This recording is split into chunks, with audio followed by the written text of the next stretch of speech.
Olá, sejam muito bem-vindos ao podcast Aprendendo Nutrição. No episódio de hoje, vamos compreender um tema essencial para a saúde pública e para a indústria alimentícia, a bromatologia. Essa ciência estuda a composição química, física e biológica dos alimentos, garantindo que aquilo que chega à nossa mesa seja seguro, nutritivo e de qualidade.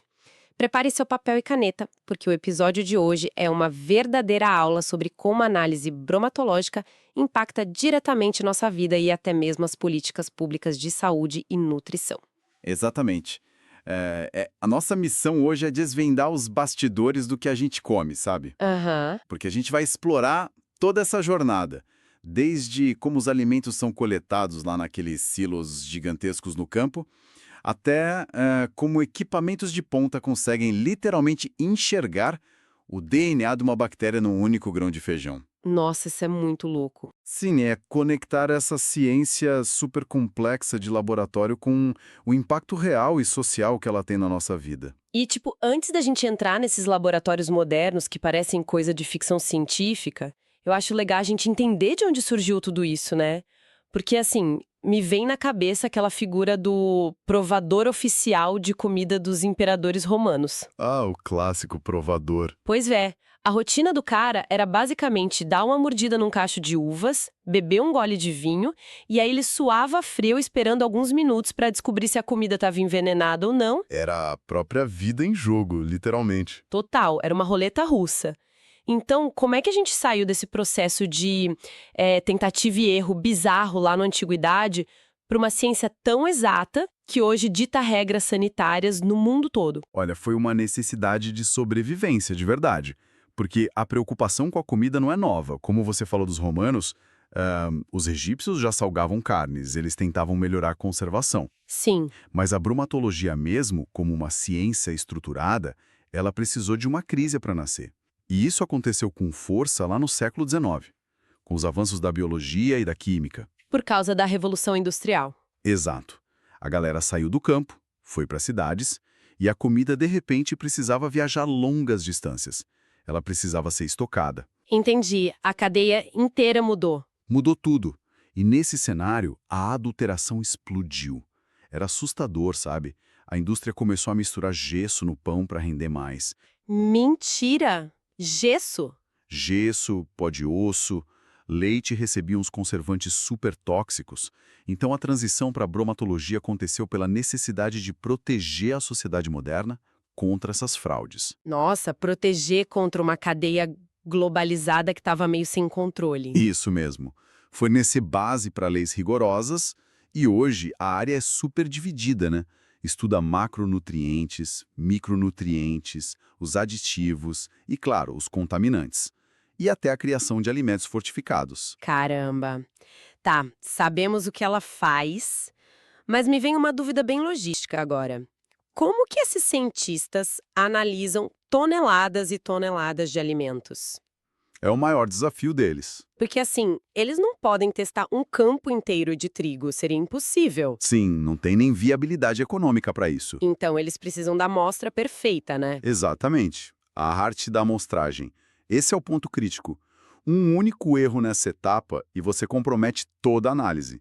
O equipamento mais caro do mundo não salva uma amostra ruim. É tipo pesquisa eleitoral, então? Como assim? Tipo, se um pesquisador só entrevista pessoas de um único bairro rico da cidade, o resultado da eleição vai estar totalmente distorcido. Ah, perfeito. Trazendo para a comida, se a gente pegar só a parte de cima de um silo imenso de grãos, a gente pode acabar perdendo uma contaminação gigantesca que está escondida lá no fundo, certo? Essa analogia é perfeita. É exatamente isso.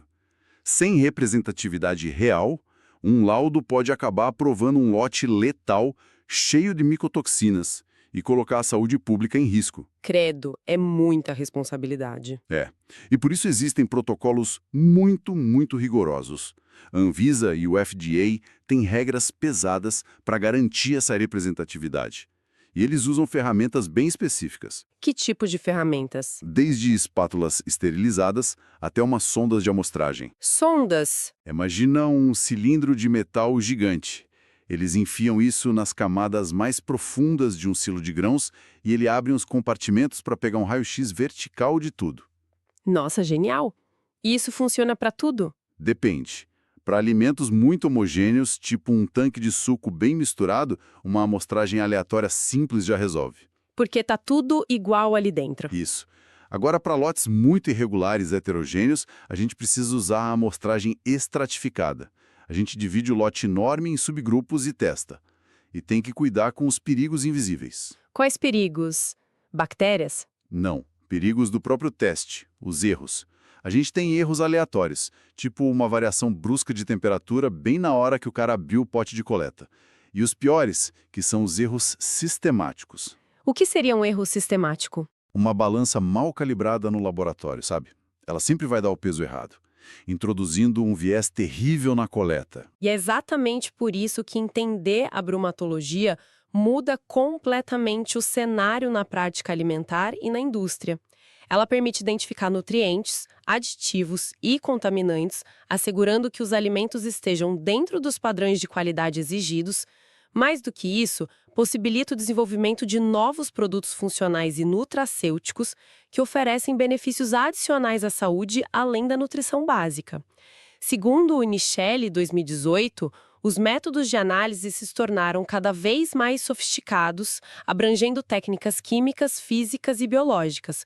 Hoje, contamos com avanços como a cromatografia líquida de alta eficiência, HPLC, e a espectrometria de massa, que aumentam a precisão das análises e ajudam a detectar até mesmo pequenas concentrações de contaminantes. Isso mostra como a ciência bromatológica é indispensável para garantir segurança alimentar e inovação tecnológica. Agora eu quero saber de você. De qual cidade você está ouvindo este podcast e qual alimento você acha que mais depende da análise bromatológica para garantir sua qualidade? Carnes, cereais, leite, frutas. Conta pra gente nos comentários. E já que você vai comentar, aproveita para se inscrever no canal e deixar o seu gostei, porque o feedback de vocês é o que calibra o nível das nossas aulas por aqui. Recados dados, papel e caneta de volta na mão, porque agora o assunto fica mais interessante. Vamos falar sobre como a bromatologia influencia diretamente a segurança alimentar, a formulação de políticas públicas e até mesmo a sustentabilidade na produção de alimentos. E aproveitando toda essa parte tecnológica que você mencionou agora, a coisa foi para um nível absurdo de sofisticação. Me dá um exemplo prático. Hoje, a gente tem inteligência artificial processando esses volumes gigantescos de dados dos laboratórios. Inteligência artificial até na comida, gente. Em tudo. Eles usam tecnologia de blockchain para rastrear a origem exata de um surto de contaminação em questão de minutos. Nossa, muito rápido. Sim, e inovações biotecnológicas que parecem mágica. Tem o caso real do arroz dourado. Arroz dourado? Eu já ouvi falar, mas não lembro direito o que é. É um arroz biofortificado com vitamina A. A engenharia genética cruzou os dados e a ciência aprovou esse alimento para ajudar populações inteiras que sofrem com deficiências crônicas. Caramba, a ciência parou de só investigar e começou a criar as soluções ativamente, né? Exato. E não para aí.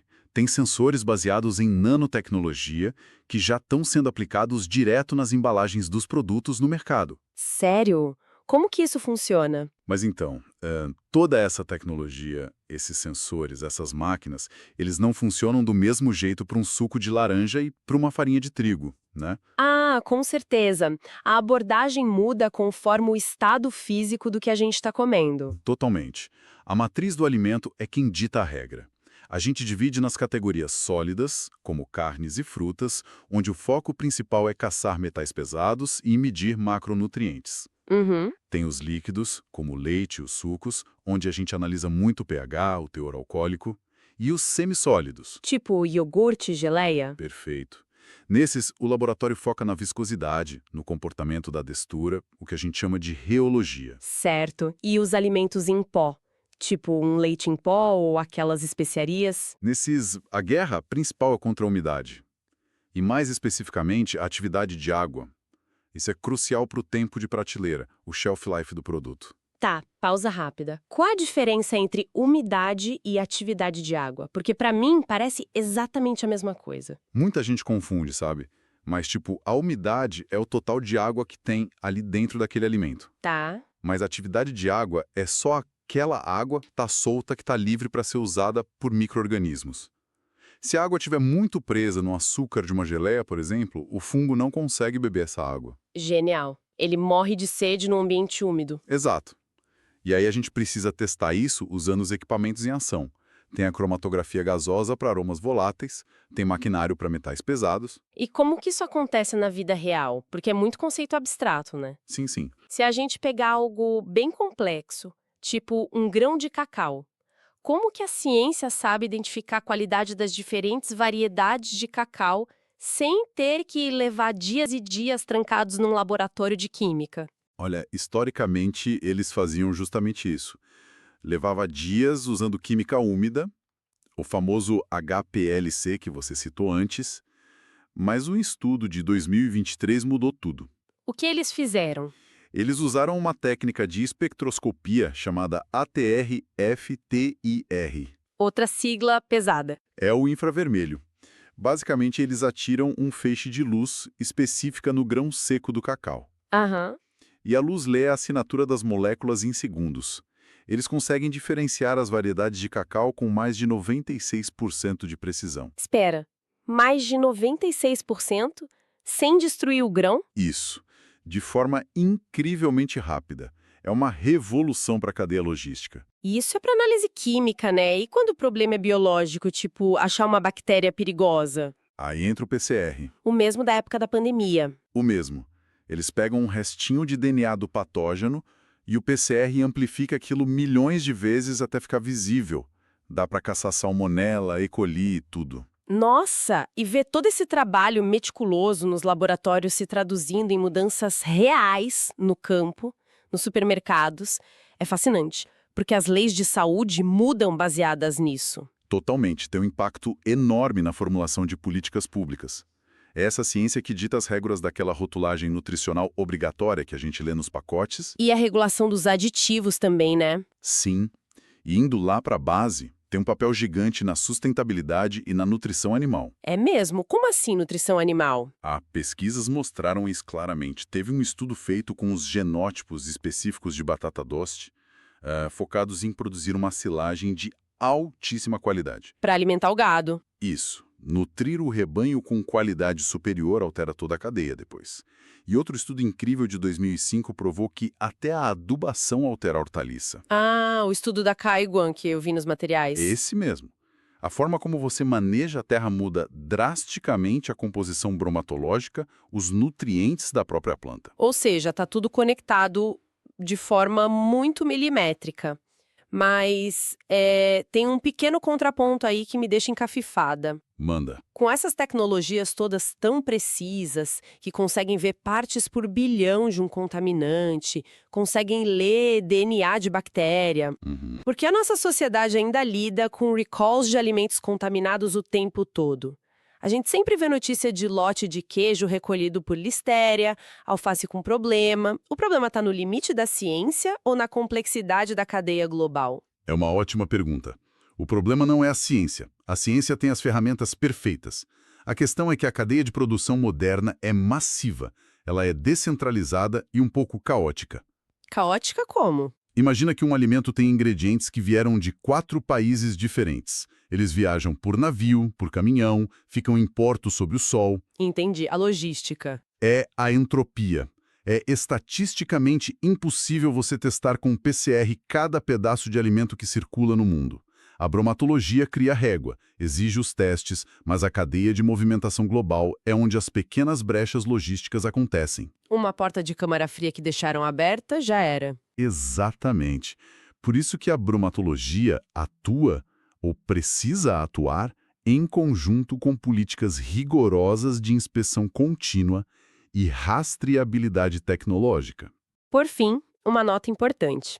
Como hoje estamos tratando de temas complexos de ciência dos alimentos e saúde pública, especialmente relacionados à segurança alimentar e à nutrição, vale lembrar que as informações compartilhadas aqui têm caráter puramente educativo e acadêmico. Elas não substituem de forma alguma as diretrizes oficiais de órgãos reguladores como a Anvisa ou o Ministério da Saúde. E muito menos a consulta individualizada com nutricionistas ou médicos em caso de dúvidas práticas. A análise e o planejamento alimentar exigem avaliação profissional adequada para cada pessoa e realidade. E sabe, para deixar um pensamento final sobre tudo isso que a gente discutiu hoje, a gente falou bastante sobre os biosensores e inovações nas embalagens. Sim, a nanotecnologia lá no plástico. Imagina se num futuro não muito distante, esses tradicionais prazos de validade que a gente lê nos rótulos se tornem simplesmente obsoletos. Como assim, parar de imprimir a data? E sim, substituir por embalagens que mudam de cor sozinhas, sabe? Elas vão monitorar o frescor em tempo real e te dizer exatamente quando um alimento não é mais seguro. Nossa, isso iria reduzir o desperdício de comida drasticamente. De forma absurda. A gente joga muita coisa fora só porque a data no papel venceu, mesmo o produto estando perfeito. Fica essa reflexão de como a ciência pode consertar até o nosso comportamento. E para não perder os nossos próximos episódios, aproveitem para se inscrever no canal e clicar no sininho para receber as notificações sempre que sair um conteúdo novo. Muito obrigada pela companhia e até a próxima.